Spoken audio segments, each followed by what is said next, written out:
Good evening, anyone. Whoa, sorry. And nobody's napping anymore, right? I'd like to welcome you all either back to our Care and Prepare second evening, or if this is your first evening with us, welcome. How about we just begin by kind of settling into our places, and let's greet our God this evening. Take a deep breath through your nose and slowly let it out through your mouth.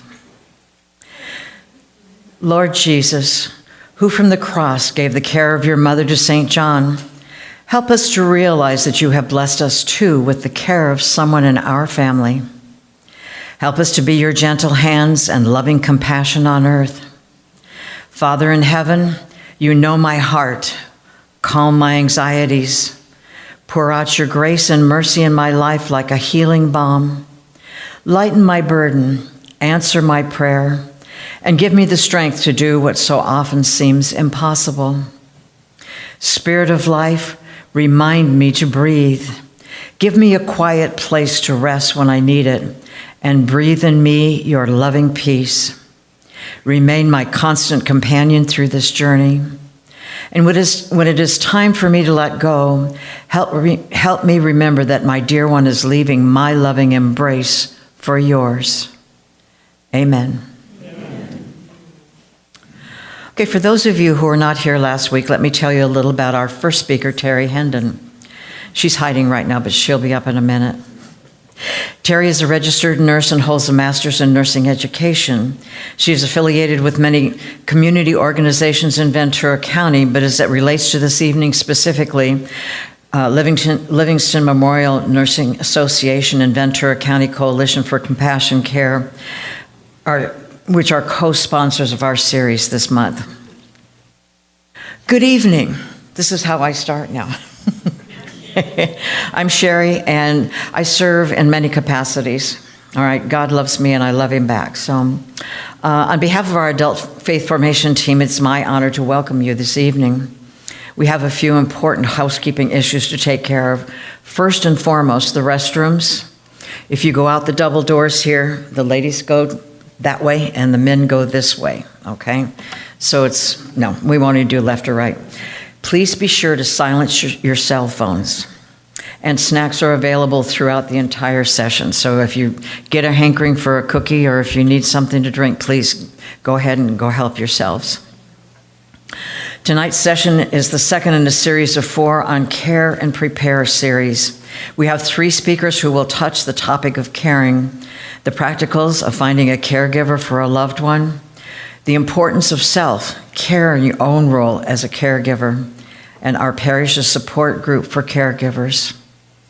I'd like to present to you all Teri Helton.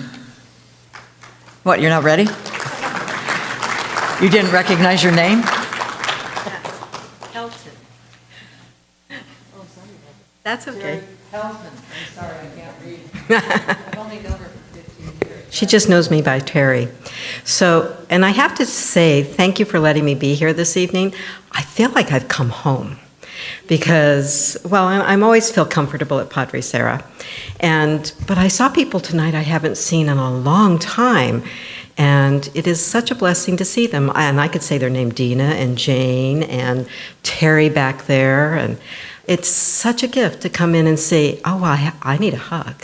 And that we can hug again, right? So that's so important. I really appreciate you letting me be here this evening. And I before I forget, there were folders. And if you're coming back next week, I'm going to need to bring folders that if somebody doesn't have one, they will need one next week. And if you already have one, bring it back with you when you come back. So, Teresa, I don't know if you can give me a show of hands. You can do a count so I can get a show of hands who will need folders. And the reason I say this, if you come next week, each person will need one because there are documents that you don't share, that they have to be your documents. So I need to make preparation to go print. Okay, so I appreciate that.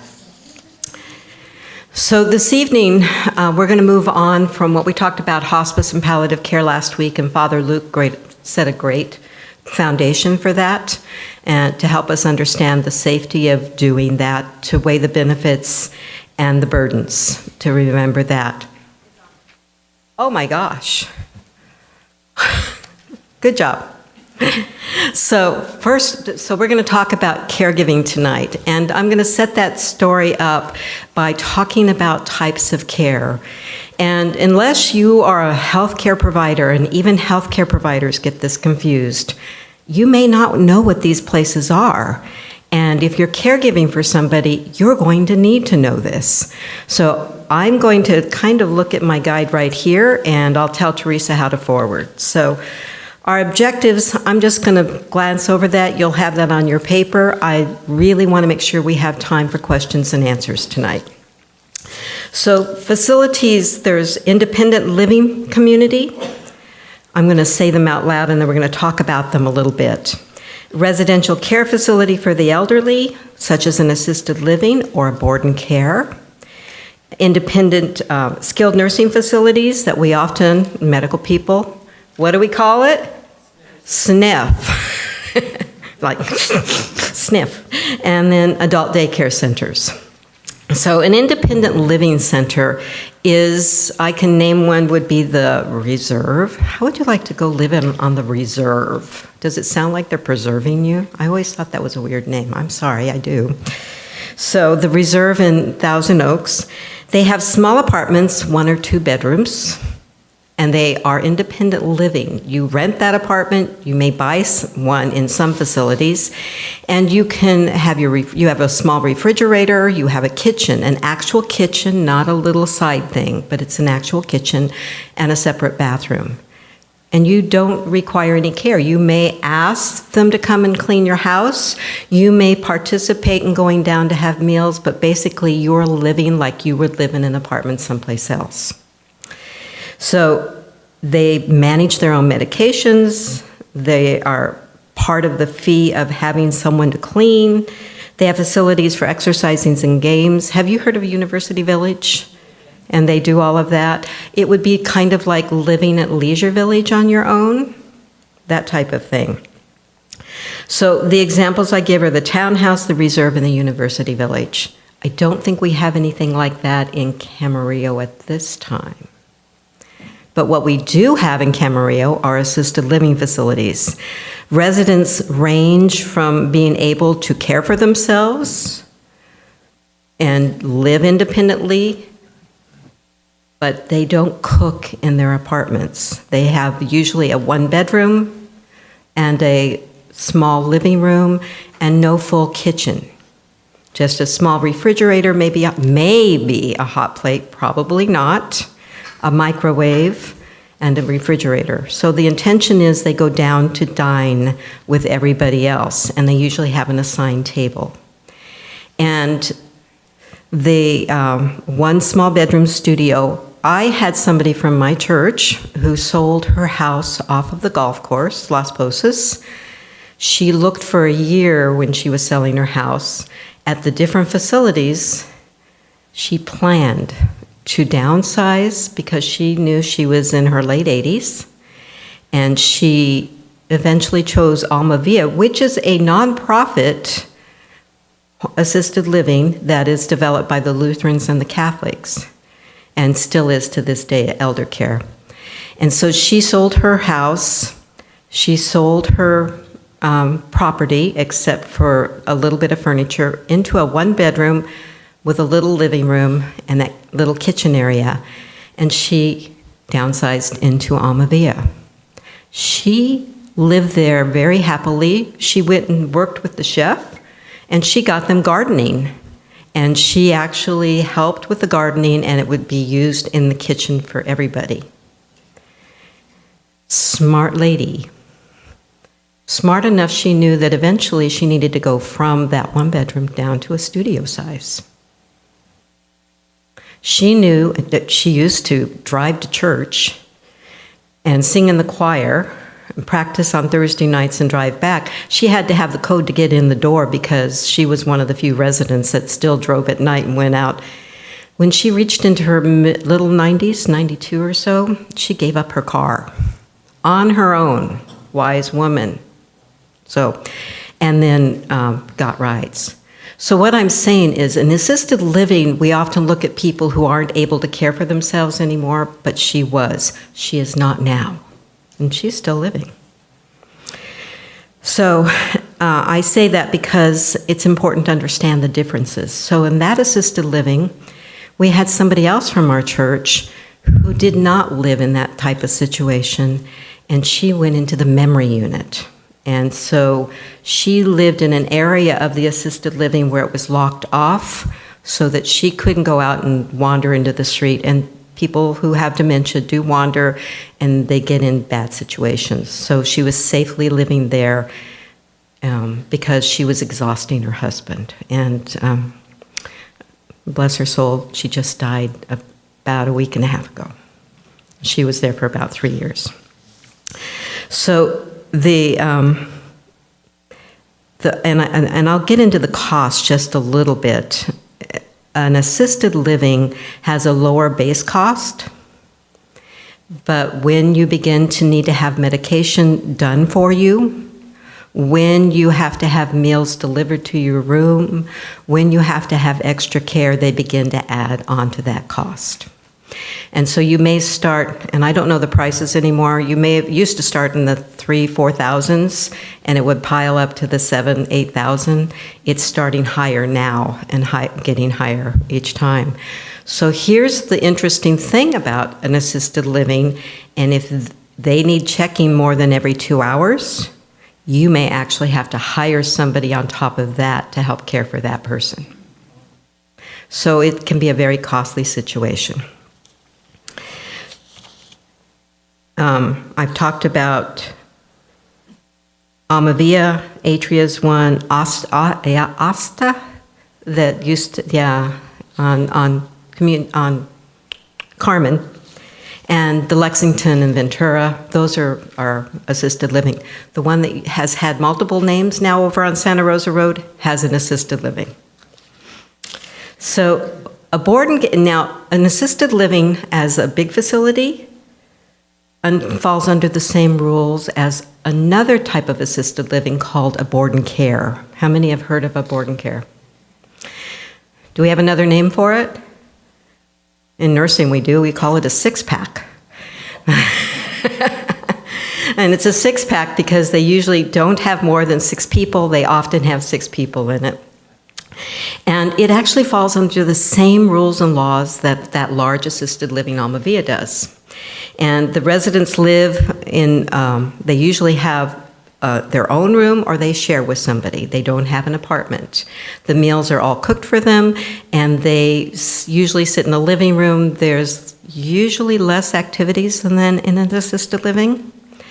And so they're usually not quite as alert and oriented.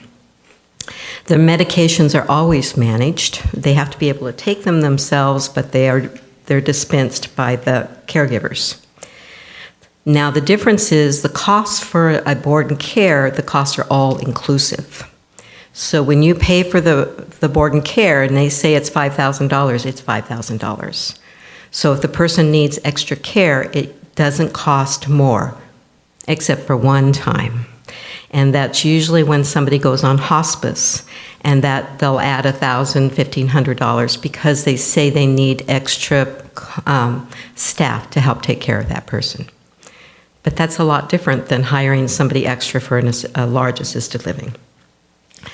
And there are reasons to do one or change to the other. There's no perfect answer for anybody. So a skilled nursing facility would be Camarillo Healthcare. It would also be the nursing home at this, it used to be Brookstone. I don't know what the name of it is now. What is it? It's Camarillo Senior Living now? Yeah.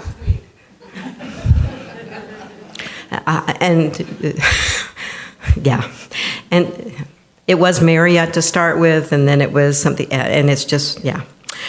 I won't say anything else. So the interesting thing from when I became a nurse many years ago, nursing homes used to be for people who were really debilitated, and they were for people who needed some long-term nursing care and maybe went home. In fact, the first time I cared for somebody who went home from a nursing home, I about cried because I was so happy he went home. Now, these skilled nursing facilities are rehabilitation centers. So you would not be surprised to find a 50-year-old in there that did not have help at home, who had a hip surgery or knee surgery and needed to be there temporarily. So that's a difference in our skilled nursing facilities now. It's a long-term care choice for those who need 24-hour nursing care for wounds and IV fluids and IV antibiotics. Now, I will say the difference is you can do many of those things at home from a home home health agency like Livingston or assisted, but if you don't have somebody there to help you 24 hours a day, then you can't do it at home. So there's some stipulations of why you would do one or the other. And also IV antibiotics in your home setting cannot, a home health person cannot visit every 8 hours. They can only go every 12 hours. So there's some reasons why a nursing home would work better than a home health. Long-term care for those who cannot afford an assisted living or a board and care facility. So this is for those who are on Medi-Cal. This is an option for long-term care if you can't go to a board and care. And Ventura does not have, and I forgot what they're called, there's a document, there's some financial assistance in LA County that can help low-income people get into a assisted living in LA County. That does not really exist in Ventura County. Is this helpful or sad? So examples in Ventura County of a nursing home would be the Camarillo Healthcare Center, the Victoria Care Center in Glenwood. So do you have an idea of the differences now when I'm talking about this? So the last one I want to talk about is adult daycare centers. They're non-residential facilities. They're set up for group settings. If you know anybody in Thousand Oaks, Newberry Park, Senior Concerns is well known up there, and they're a huge advocate for the people who attend, and for the families, they do a lot of education. There's one in Camarillo. Can anybody name it? Camarillo Healthcare District, and they do an excellent job, and they offer a lot of education. They offer education about caregiving and support and many, many other things, but they have an excellent daycare also. There is the Oxnard Family Circle in Oxnard, and the difference between them and a couple of the others is they are a medical daycare and can do physical therapy there. They do some medical care. They also do not take Medicare. They only take Medi-Cal and insurance. But the big thing to know is that they have a veterans association. They work with veterans very much so. So they offer support in these and other areas for health, nutrition, social, and daily living needs, exercise. They are an important source for people who are caring for their loved one full time, and it gives some relief to the loved one who's the caregiver, and it's also good for the person who goes to the daycare. It gets them occupied. Any questions on this? Have I cleared any muddy water up? Okay. So I want to briefly speak, and this is going to be in your folder, and actually I'm glad that my original got taken, because now you can see the colors in the folder. This is green, and it says the Home Care Services Consumer Protection Act. I'm not going to stand here and read it. It's going to be in the folder, and for those who did not get a folder this week and you're here next week, you will get this in your folder. It talks about the laws and the responsibilities that agencies have and that you have rights for. It talks about home care services and what the health and safety code is, like for what they can do and what they cannot do. For example, many people think that a home care, they think of home nursing, like an RN like me going in and caring for somebody. But that's a home health agency that has RNs, physical therapists, speech therapists. But home care would be like visiting angels. It would be like Livingston caregivers. It would be assisted caregivers who do not do medical care. They will give baths, they can assist with dressing, they can do light house duty things, but they do not do medical care. So there's a difference. And the law with that caregiving that has been set up, this is what that's referring to, is the caregiver who does the bath and the dressing.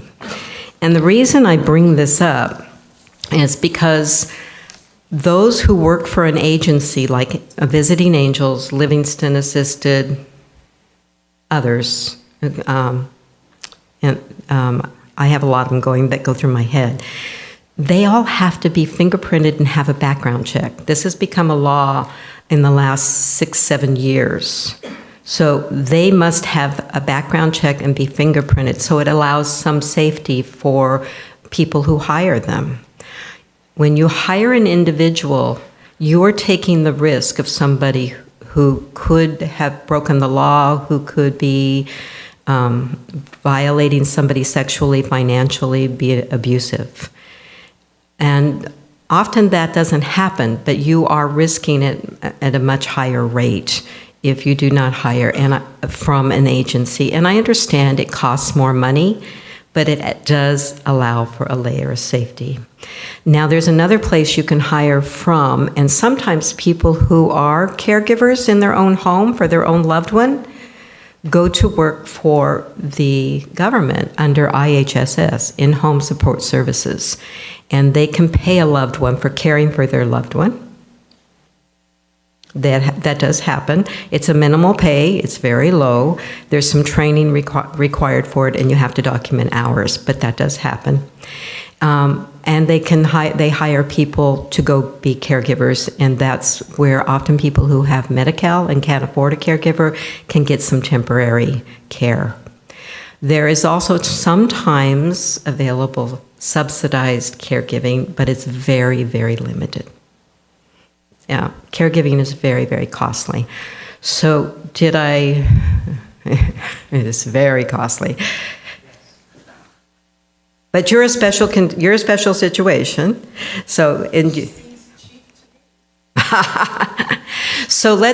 it seems cheap to you. And I did something in here because I wanted to give you a price, and I went into the Livingston Caregiver office. And then John told me, who's the director there, he said, just put one in every folder, because this will give you an idea of what the cost is and the frequently requested services. And so if you needed 24-hour care, it's $672 for 24 hours of care. And if you had to do that for 30 days, how much money would that be? So here's the answer that not everybody has. Not most people don't have long-term care insurance. And when my husband and I were planning our finances as I retired, before that, we had gotten long-term care insurance. And then as I retired and things were changing and stuff happened, he said, should we drop it? And I thought of this and I said, no way. We pay in that lump sum for a year less than we'd pay for a month if we needed 24-hour care. So you have to weigh that. But not everybody can afford long-term care insurance. So I don't mean to frighten you. I just mean to bring the reality of what it is and how hard it is for families to find that financial support and how they need each other, and how important it is to stay in touch with your congregation for those who can help you and those support services. And that's why I brought this beautiful lady that's standing over here from Community Memorial Hospital. I almost wanted to say church. Community Memorial Hospital. Can you stand up, Janice? This is Janice, I'm going to get it right, Haron Azer? Very close. Close. You're a marriage family therapist, correct? Which is kind of an unusual position at a hospital, but she does a very important program that's caregiving navigation. And she is coming to speak to you and me about the different aspects of personal caregiving. So, is there anything else I should tell them about you? I had no idea I was going to have a microphone here because I have such a loud voice anyway, so if it's too loud, just say Janice. So my name is Janice Aharon, Ezer, very hard name to pronounce. I am a licensed marriage and family therapist, and I have been a licensed therapist for over 30 years. And I specialize in families, and I work at Community Memorial Hospital in Ventura. So I wanted to ask a question. I want to start with a question. So can you raise your hand if you have ever been a caregiver in the past?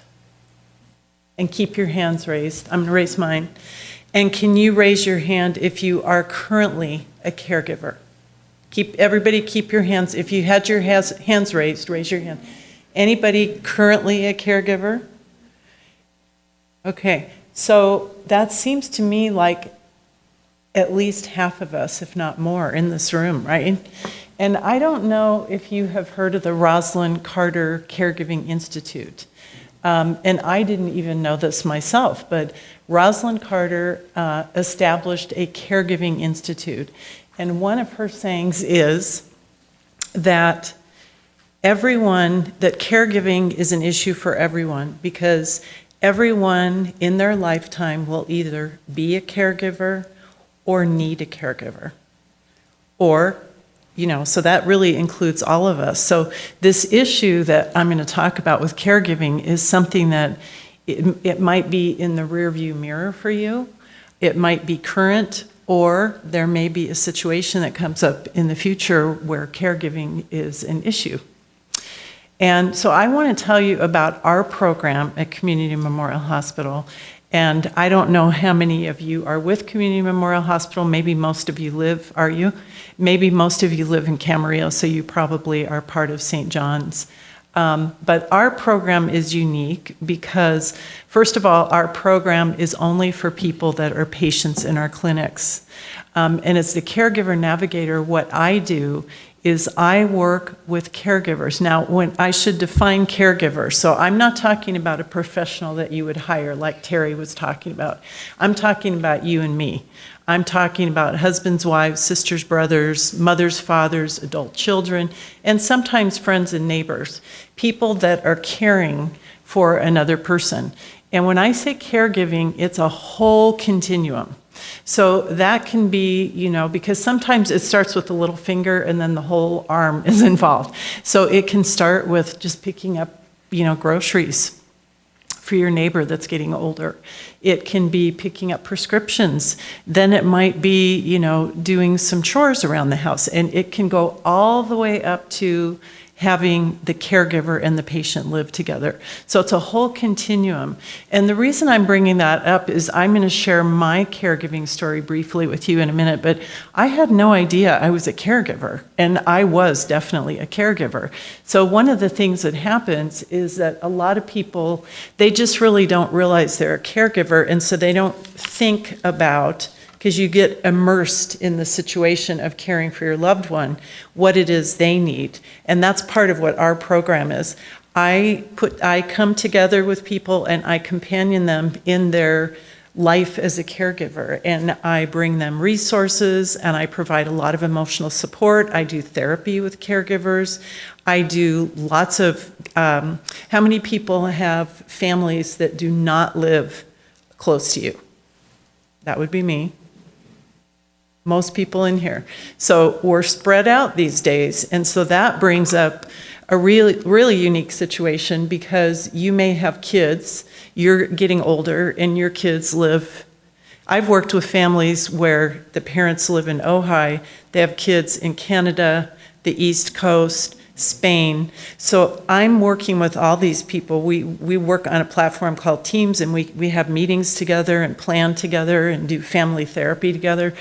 So caregiving is all-encompassing, and that's kind of a very general description of what I do. I help people with whatever they need to have helped. Some people need conservatorships. Some people do not get along When you're talking about caregiving, 99% of the time you're talking about families.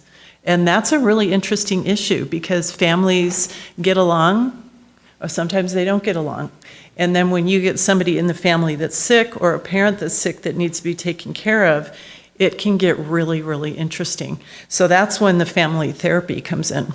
So that's a little tiny bit about my program, and it's hard for me to really explain to you exactly what I do because I get immersed in the system of the family, and we talk about what is painful for the caregiver, what is really difficult for them, and then that's what I work on with them, and I provide them therapy. So my experience as a caregiver, as I said, I had no idea I was a caregiver. I'm an only child. I live here with my family in Ventura. My mother lived in Colorado. So, I saw my mom probably about once a year. My husband and our kids, we'd go out there and visit. It's hard when you don't live close to somebody. And, I just started noticing some things about my mom that were very different. She was extremely healthy her whole life, and she started buying all kinds of junk food for our kids. And I thought, well, maybe that's what grandparents do, right? They do things that your own parents won't do. They get you junk food. But she was something was off and just really strange. And then I started noticing that her vocabulary was really restricted. She was saying things, and it took her a long time to form her words. And so things just started progressing. I got a call from the bank, and they said, "You're on your mom's account, and we want to know, is your mom driving?" And I said, "Oh yeah, my mom drives." And they're like, "Do you think that's a good idea?" That was my first tip-off. I really didn't know. And they said, "Your mom is coming in. She's very agitated, and we're trying to show her things on the computer screen about her account, and it's not getting through." Then I had her doctor's office call. The doctor said, "Your mother came in today, and instead of parking in the parking lot, she came to the parking lot, and she parked right in the entrance of the parking lot." So she was blocking everybody up. So all of these things were coming up, not my mom. My mom was organized, very intelligent woman, very responsible. So all of this together, I started realizing something was going on with my mom. So went out to visit and really kind of saw what was going on. Her neighbors were her caregivers. They were kind of bringing her food. She wouldn't eat it. That was a whole nother story. But they were doing some caregiving for her. And so long story short, my mom had late-stage Alzheimer's. It progressed. And I'm going to get into stuff about dementia later because it's really its own special category. And that's really, really a very difficult caregiving gig to have. But that's what my mom had. And so fast forward, my mom lived in a cute little townhouse, 20 stairs. I don't know how she was doing it, but she was. And so we wanted to move her here. And again, I won't get too much into dementia right now, but a very common behavior is sort of paranoia. People are taking my money. They're plotting against me.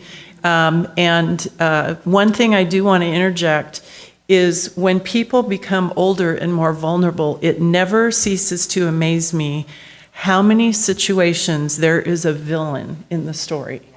Unfortunately, it can be a family member. In my mother's case, it was her mechanic. He was trying to get my mother to change her POA and get me off the POA.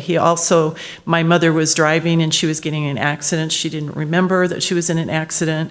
So I took her car from her. He helped her buy a new car and charged her like $5,000 too much. So there seems to be a villain in many of these stories because older people can be very vulnerable. So I moved my mom out to California. I couldn't take care of her in our home. My husband and I worked full time. We had 3 dogs, 3 little kids, 20 stairs. So my mom went to an assisted living in Ventura called Aegis. And she was there for about 3.5 years before she passed away. And she was on hospice at the end of her life.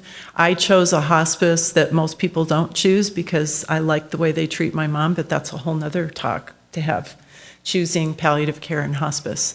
So that's a little bit about my caregiving story. and my experience. But I want to talk about the stereotype of caregivers, because even at CMH, we're a little guilty of this. When you see pictures of caregiving, what do you usually see? If you see an advertisement or you see a brochure, what can you tell me, what kind of pictures do you see for caregiving? What was this? Holding hands, okay. Nurses, smiling. What's the age group of the people you usually see? 40. Okay, that's good. All right. I usually see older people. Well, I'm not a medical doctor, and I would sign up for the Savvy class, but dementia can be many things that are cognitive problems, and Alzheimer's is one type of that. It's called DAT, dementia Alzheimer's type. And I'm going to tell you about a really weird case talking about COVID and dementia. I have a new case of a gentleman that's in his mid-70s. He was a commander in the Marines, very high up, Cub Scout leader, exchange students. Him and his wife scuba dive. They travel, super fit. And guess what? He got COVID, and he has COVID dementia. We just referred him to the UCLA long COVID clinic. He cannot wash himself. He cannot drive. It's unbelievable what happens with people and what caregivers are dealing with. His wife is just, I have so much respect for what people deal with patients. They really do. It's amazing to me. And caregivers deal with a lot. I mean, some patients come with a lot of medical needs that are managed in the home. People are changing catheters. They're doing all kinds, they have crazy medicine routines where they're giving some patients. I do not know how this works, Teri. Maybe you do because you're a nurse. How is it possible to be on 14 different medications? One of my uncles was on 14 medications before he passed away. I just thought, how does that work? But some patients are. And these are things that caregivers are dealing with. They're smaller people dealing with the bigger patient that might fall over, that needs assistance walking, that won't wear their hearing aid. That's very common. I don't know how many times I hear people that are caring for their husband or wife that won't wear a hearing aid or has dementia, and they say, I just really miss the talks we used to have. I mean, I'm basically spending my whole day with somebody I can't really talk to anymore. So they're really struggling with loneliness. Absolutely. Isolation. According to the CDC yesterday. Did you guys hear that? Do you want to say, Teri, exactly what he said? I don't know that I have. I knew this previous. I didn't know they announced it yesterday. Oh, they did. I don't know if it was yesterday or 2 days ago. They just announced that loneliness is a very high risk factor for your health. Yeah. So, and that caregivers experience this loneliness. Yes. They're on their phones all the time instead of. That definitely could be one thing. Absolutely. But they're isolated in their house, so they're busy Mhm. watching this person who's going to fall, who's going to elope out the door, whatever. Mm-hmm. But you didn't. More often than we realize, caregivers. Oh, I have a case just like that, or I did. So this was a couple that lived in Ojai. The man had Parkinson's that then became, had a lot of dementia symptoms. The wife was an artist, and she was struggling. She had it. Remember I said people come into caregiving with their whole life. So she had a history of struggling with depression anyway. And so being a caregiver was very hard for her. And so I saw her in therapy. And then her daughter came out to visit from the East Coast, none of them lived here, and said, Mom, what is going on? You have very labored breathing, which she did not when I saw her. Man, it progressed rapidly. Went to the doctor. She had stage 3 lung cancer, which they believe came from the art materials, because she was a ceramic artist. And she passed away. And so everything they had, I think you've been learning about Pulse and advanced healthcare directives and Next week it's coming. It's very important. All of those things had to change because on them, they all had her presupposing that he would be the one that passed away. So their family came out and they both were placed at the Gables, and then she passed away. So caregivers are dealing with a lot, with isolation. One thing I didn't mention, but I bet most of you can relate to, one of the things that caregivers that I work with suffer from is what I call large system burnout. Isn't it wonderful? Isn't it wonderful to talk to Social Security, the Veterans Administration, your insurance company, Medi-Cal, Medicare, Tri-Counties Regional Center, should I go on and on and on? The bank, you know, you're on CVS, you're on hold forever, you get cut off, you have to wait some more, you didn't call the right number, you go to a different number, and then all these things take a very long time. All these things are processes. The caregivers I work with, that they don't have time for that. They literally do not have the time and energy to deal with that. So sometimes I can do some things to kind of advocate for that. Incidentally, if you're a veteran, 30% or more of veterans do not claim all of the benefits they're eligible for because they don't know about them. So our Director of Veterans Administration in Ventura County is Tammy Bender. And we can connect you with her, and one of her staff will help you do research to find out what you or your loved one, what benefits you have. You may have none, but I've had people find out that they got full burial benefits for them and their spouse. I've had people find out they had caregiving benefits. What? Last week,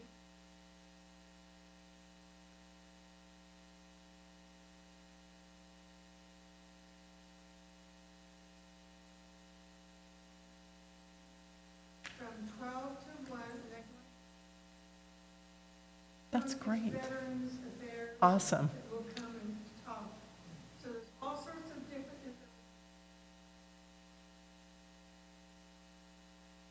That's great. I think I did see something like that. I thought that was wonderful. Yeah, and such a pretty library. It's so nice to be in there anyway. That's great. That's a great resource. I want to throw out a few other resources. If you need any sort of help with legal consultation, they don't do everything, but they do a lot. There's an agency in Ventura called Gray Law, G-R-E-Y, Gray Law. And I refer tons of people to them. They can help with not everything, but with many things. For example, things like insurance issues, landlord-tenant issues, trust and LLC issues. They're a regular law firm, but part of their firm is like a charity, so they do free consultation for seniors. They're great. I told you about the Alzheimer's Association. Camarillo Healthcare District is amazing. For the VA, if you ever have like a really sticky problem with the VA, and everybody seems to, even though we have that new VA in Ventura, Julia Brownlee, our congresswoman, that's her thing. She's the VA lady, and I've had people that could not get certain forms that they needed in order to get into adult daycare or to have something happen. And I'm not saying it happened overnight, but it did happen. She did have one of her staff help. So I want to let you know about that. If you ever need durable medical equipment, commodes, canes, walkers, wheelchairs, transport chairs. I've even had people get electric scooters, which are very expensive. Camarillo United Church here in Camarillo on Mission. United Methodist, Camarillo United. Sorry, I gave the wrong label. Their mission to the community is durable medical equipment. So they have a big space with all kind of equipment. You can call there and go in there, and it is a loaner program, but you keep it. If you need it for 10 years, you keep it. They're fantastic, and it's all free. Caregivers for the elderly, I volunteer for them. Someone will grocery shop for you. And it's very easy. Or, because again, sometimes I get caregivers connected with that because that's the one thing that makes their life even harder. So you can have a volunteer. They will pick up exactly what you want, exactly where you want it. They will give it to your doorstep and you just pay them. what the cost of your groceries. They also have transport at Caregivers for the Elderly. So if you need transport to a doctor's appointment or to something, something like that, a volunteer will sign up and drive you there. That's really helpful. They need a couple of weeks. They do need notice on that. Teri knows about that too. I'm also going to give, I'm sorry? How do you get hold of them? I'll give you a business card. Yeah, super great people. Another really good one is HICAP, HICAP. And that's through the Ventura County Area Agency on Aging. That's a weird name. HICAP. They are a free service. They're a nonprofit to help educate people about Medicare. So, there's one time a year when you can change your Medicare. It's usually October 17th through December 7th. And Medicare changes every year. It's one of those things that's boring and complicated, and nobody has time to really understand it, but thank God they do. So you can go there. They do not sell anything. That's what I like about them. So they have no skin in the game as far as what you get, but they will educate you about what you have, what's out there, and it may help you figure your insurance out a little bit. Food share. I don't know if anybody is needing food resources, but if you or anyone you know, Food Share has senior kit food giveaways in certain places, and you can look on